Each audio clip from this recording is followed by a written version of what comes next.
Cinema రంగంలో glamour ఎంతో ముఖ్యం, ముఖ్యంగా హీరోయిన్లకు. అందుకు వాళ్ళు చాలా రకాల ట్రీట్మెంట్లు తీసుకుంటూ ఉంటారు. ఒక్కోసారి అవి వికటించి మరణించిన సంఘటనలు కూడా మనం చూశాం. తాజాగా బాలీవుడ్లో షెఫాలీ మరణం కూడా ఈ రకమైన ట్రీట్మెంట్లపై మరోసారి చర్చకు కారణమైంది. కాంటాలాగా పాటతో దేశవ్యాప్తంగా గుర్తింపు పొందిన నటి షెఫాలీ జరీవాలా 42 వయసులో అకస్మాత్తుగా మరణించడం సినీ పరిశ్రమను, అభిమానులను షాక్కి గురిచేసింది. 2002లో విడుదలైన కాంటాలాగా పాటతో ఆమెకు మంచి గుర్తింపు వచ్చింది. జూన్ 27, 2025న రాత్రి ముంబైలోని తన నివాసంలో కార్డియాక్ అరెస్టుతో ఆమె మరణించినట్లు వార్తలు వచ్చాయి. అయితే తాజాగా దర్యాప్తులో ఆమె మరణానికి యాంటీ ఏజింగ్ ఇంజెక్షన్లు, ఉపవాసం కారణమై ఉండవచ్చనే అనుమానాలు వ్యక్తమవుతున్నాయి.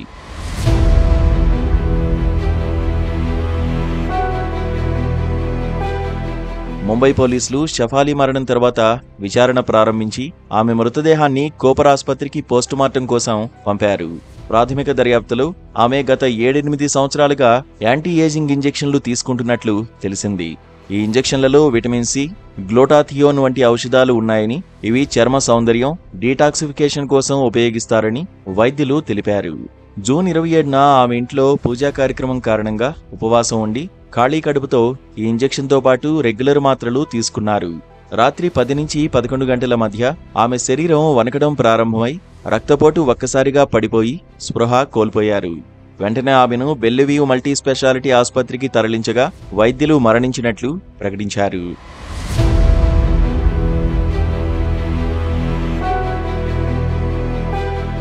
పోలీసులు ఆమె నివాసం నుంచి anti ageing vials, vitamin supplements, gastric మాత్రలను స్వాధీనం చేసుకున్నారు. ఈ ఔషధాలను ల్యాబ్లో పరీక్షించి మరణానికి ఖచ్చితమైన కారణాన్ని నిర్ధారించేందుకు పోస్టుమార్టం నివేదిక కోసం వేచి చూస్తున్నారు.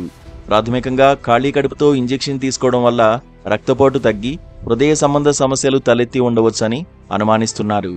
ఫోరెన్సిక్ బృందం ఆమె ఇంట్లోని సాక్ష్యాలను సేకరించగా ఆమె భర్త పరాగ్ త్యాగి, తల్లి, ఇతర కుటుంబ సభ్యులు, సిబ్బంది, వైద్య సిబ్బంది నుంచి 8 మంది వాంగ్మూలాలు నమోదు చేశారు.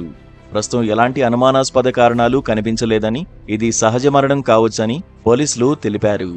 ఈ సంఘటనతో మరోసారి యాంటీ ఏజింగ్ ఇంజెక్షన్లపై చర్చలు మొదలయ్యాయి. విటమిన్ సి, గ్లూటాథియోన్ వంటి ఔషధాలు చర్మ సౌందర్యం కోసం ఉపయోగిస్తారని, ఇవి గుండెపై నేరుగా ప్రభావం చూపవని కొందరు వైద్యులు చెప్పారు.